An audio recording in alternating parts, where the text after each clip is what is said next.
So hello and welcome to this video. Last time I showed you how to build and install the Open62541 project, which provides an open source implementation for OPC UA server and clients. And last time we already have downloaded and installed an example code for a minimal OPC UA server. And in today's video I will show you how the minimal example server works, or how it is configured and set up. And then I will show you a little project structure I have created to make the compilation more easier and more quicker. And then we will add a custom hostname and custom port number to the server. So that's our schedule for today. So for now I will cd into my C projects, and inside here I have two folders, one called OPC UA and one called OPC UA bag. In the folder OPC UA backup I have the files from the last video. So I will start here.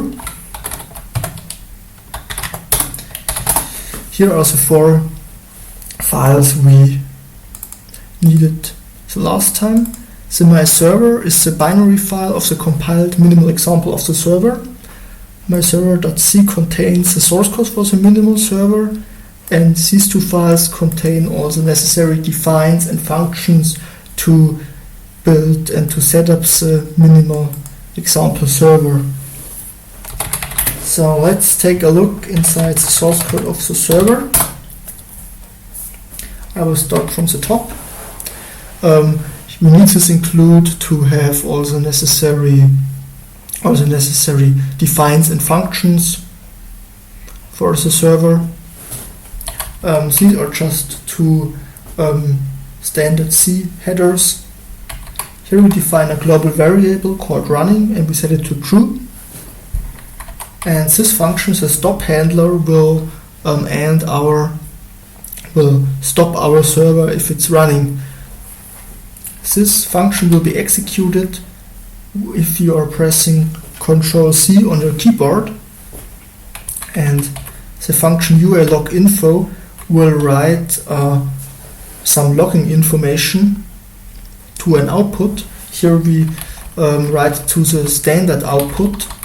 The category is UA log category userland, and the message we will print on the screen is received Ctrl C. And the next step, what we're going to do is set the global variable running to false. In the main function, we set up the stop handler, so we can stop the server from running by pressing Ctrl C. Here we declare a pointer of the data type UA server, and we allocate memory for the server dynamically by using the function UA server new. Then we have a server, but it's not configured yet, and with the function UA server config set default we can set the default configuration, which is stored in the Open62541 files, and assign it to a server configuration. To get a pointer of the server configuration, we can use the function UA server get config. Here we have a function. Here we print out that the server is, we are starting the server. Now what we're doing here is, here we start the server with the function UA server run, which needs 2 arguments. One is a pointer to the server and one is a pointer to the variable, which indicates if the server is running or not. As long as this variable is true, the server will be running, and if this variable changes from true to false, the server will stop running and shut down. And we store the return value of UA server run into the variable read file. Okay, because we have dynamically allocate memory for the server, we have to free it, and that's what the function UA server delete does. And the last step is we check if the shutdown of the server was successful or not, and we will return this value. So that's it. And maybe you still know how we compiled the service last time. We've used this command, but to compile this example that way has two disadvantages. Mostly we do not change or edit this file. We only change this file, but by calling the compiler this way, it will compile both files every time we call it. And the second thing is this file is quite huge. It's about 200,000 line of codes, and it takes a lot of time to compile 200,000 line of codes. And so it would be much more faster if we don't have to compile this file every time we want to compile our server. So we have two options. One option is to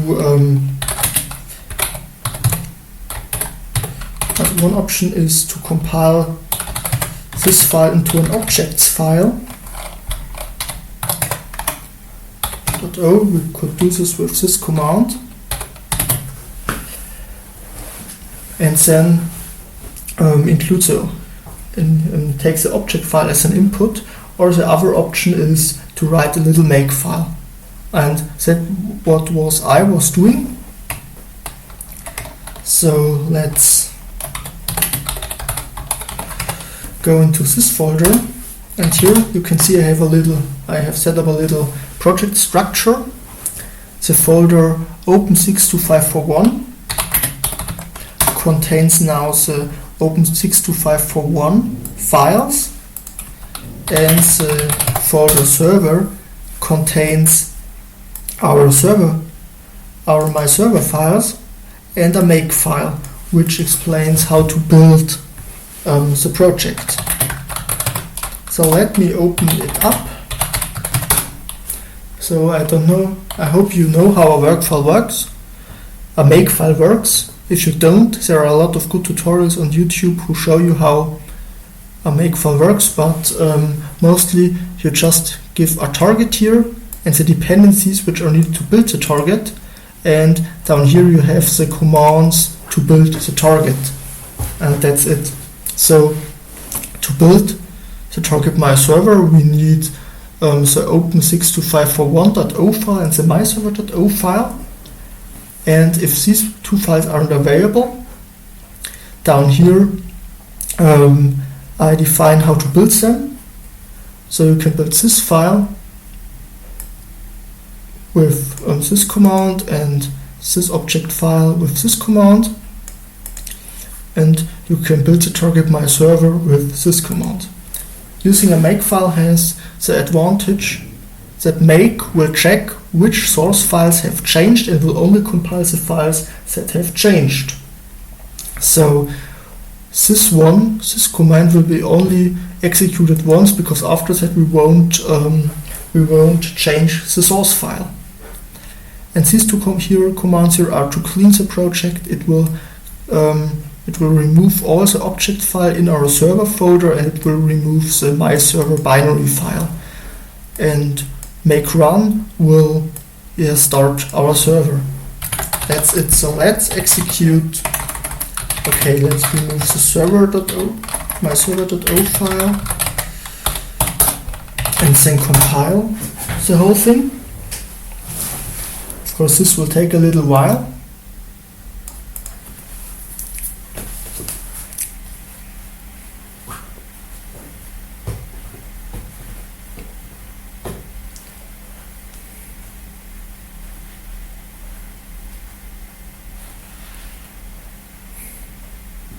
Okay, and now we have our binary here.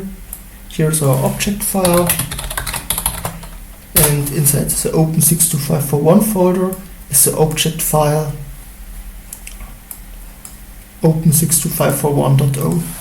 Okay, and now if we change something at the server source, for example, copy this and write server was shut down, for example. And now if you execute make, it's a lot quicker because you don't have to compile this huge file a second time. And with make run, we can start the server. And as you maybe have already noticed, the hostname of the server is the name of my computer. And as a port number, it always uses the default port, which is 4814. And now I want to show you how to change this. Okay, and I can stop the server by pressing Ctrl C. This will stop the server. Okay, and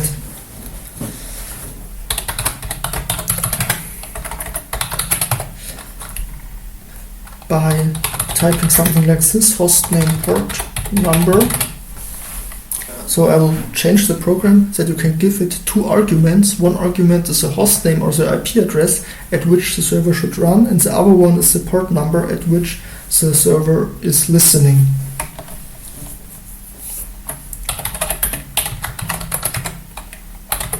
So let's start with the hostname, to change the hostname or IP address at which the server is running. Okay, we want to pass arguments, so we have to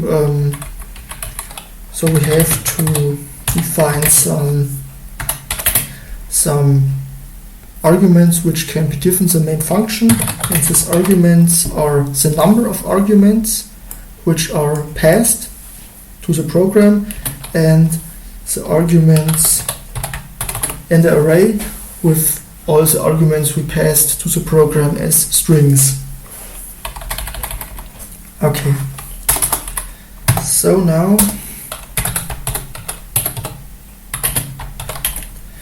if we have more than one argument, because one argument is always passed to a program, and this argument is the location at which the program is called.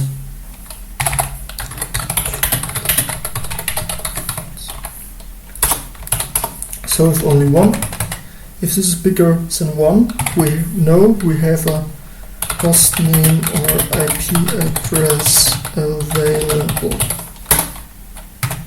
Okay, and now we have to so we have one argument with the IP address or the hostname, and now we have to assign it to the configuration.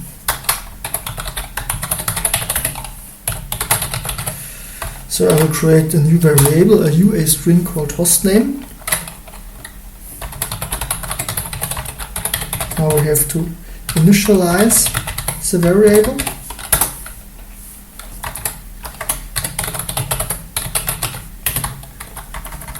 Now we can set the length of the UA string, and that's just the length of the first argument, and the data of the hostname is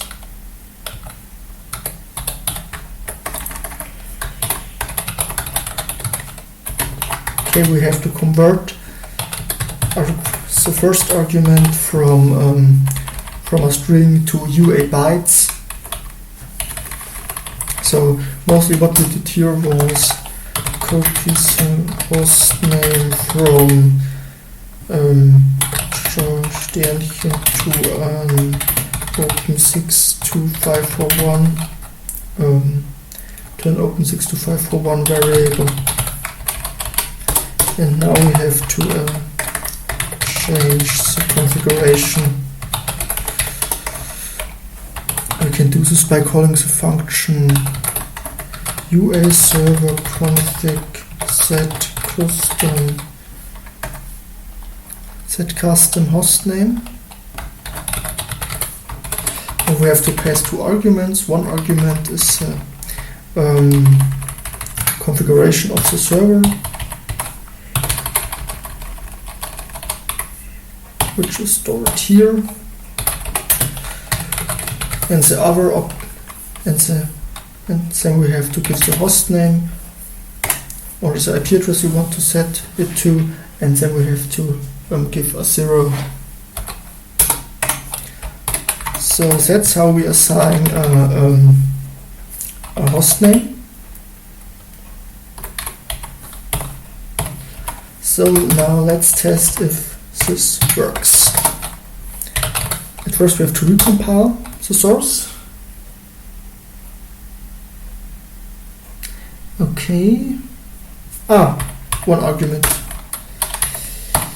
Sorry, we don't need this argument. Okay. And now we can assign our IP address, for example. So now the host name isn't my computer name, Fedora VM, but it is the IP address here. So we were able to change the IP address. Now let's change the port number.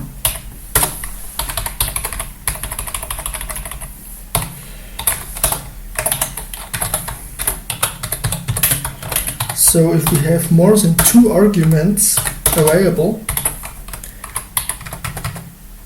we know we have a host name or IP address and a port number are available.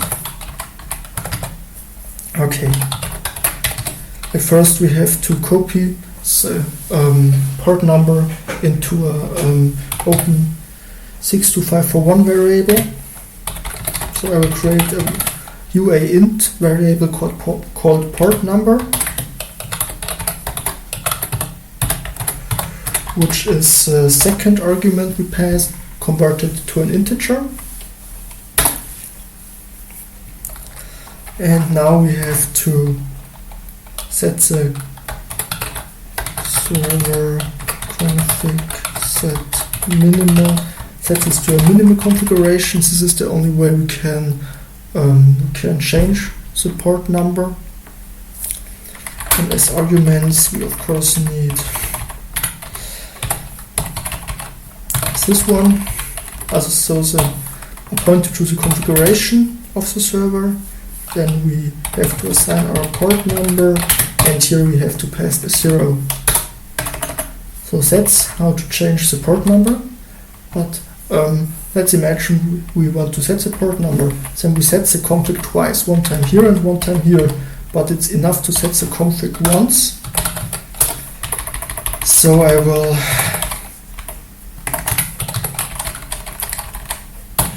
will only use the default configuration if we have only 1 or 0 arguments passed to the function.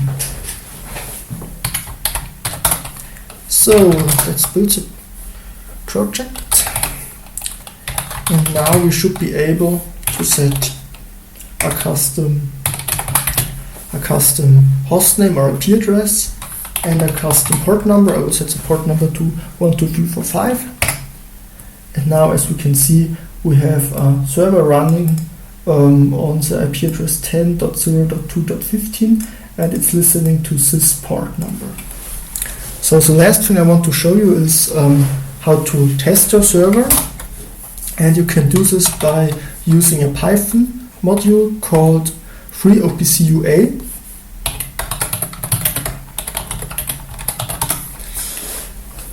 And you can install it by executing pip install OPC UA as root.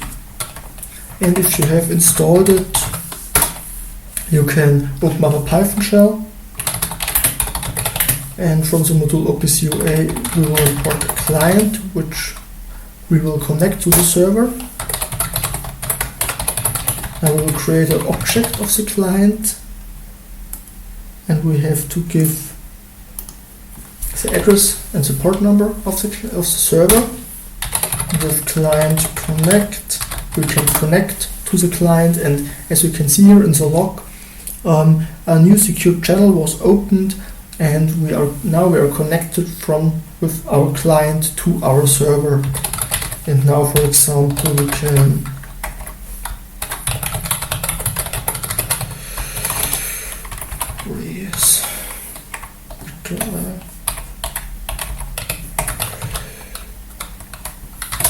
we can search for variables or do other stuff like this. And I will need this Python. I will use this Python implementation to test some example servers I will show you in the next video. In the next video we will create a server with some information in it. For example, we will add some variables to the server. And yes, but that's it for today. So thank you for watching, and I will see you in the next video.